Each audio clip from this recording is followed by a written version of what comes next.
வெள்ளிக்கிழமைனாவே நம்ம வீடு எக்ஸ்ட்ரா ஸ்பெஷலோட நல்லா ஊதுபத்தி சாம்பிராணி நறுமணத்தோட கமகமன்னு இருக்கும். இந்த எக்ஸ்ட்ரா ஸ்பெஷலுக்கு இன்னும் கொஞ்சம் எக்ஸ்ட்ரா ஸ்பெஷல் சேர்க்குறதுக்காக இதை ட்ரை பண்ணி பாருங்கள். இந்த ஸ்மெல் வீடு ஃபுல்லாக வரும்போது வீடே நல்லா கமகமங்கிற ஒரு ஸ்மெல்லோடு இருக்கும். அதுக்கு ஒரு பாத்திரத்தில் தண்ணி எடுத்துக்கோங்க.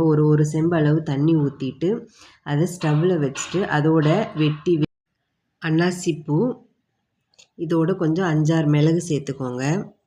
இதெல்லாம் சேர்த்து ஸ்டவ்வில் மீடியம் ஃப்ளேமில் வச்சு தட்டு வச்சு மூடி வச்சுடுங்க. மீடியம் ஃப்ளேமில் வச்சு ஒரு தட்டு வச்சுட்டு மூடி வச்சுடுங்க. இது நல்லா பாயில் ஆகி இதிலேருந்து புகை வரும்ல, புகை வர ஸ்டேஜில் ஸ்டவ்வை ஆஃப் பண்ணிவிட்டு இதை எடுத்து நம்ம வீட்டில் ஏதாச்சும் ஒரு இடத்துல வச்சுட்டு இந்த தட்டை லைட்டாக திறந்து விட்டோன்னா அதில் இருக்க புகை வீடு ஃபுல்லாக ஹாலில் கூட வச்சுக்கலாம். வீடு ஃபுல்லாக போய் அப்படியே இந்த ஸ்மெல் செம்மையாக இருக்கும். அந்த வெட்டி வேரோட வாசமே செம்மையாக இருக்கும். ட்ரை பண்ணி பாருங்கள்.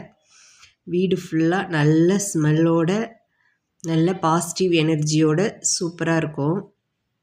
இந்த வீடியோ பிடிச்சிருந்தா please like and subscribe my channel. Thanks for வாட்சிங். Bye. Have a nice day.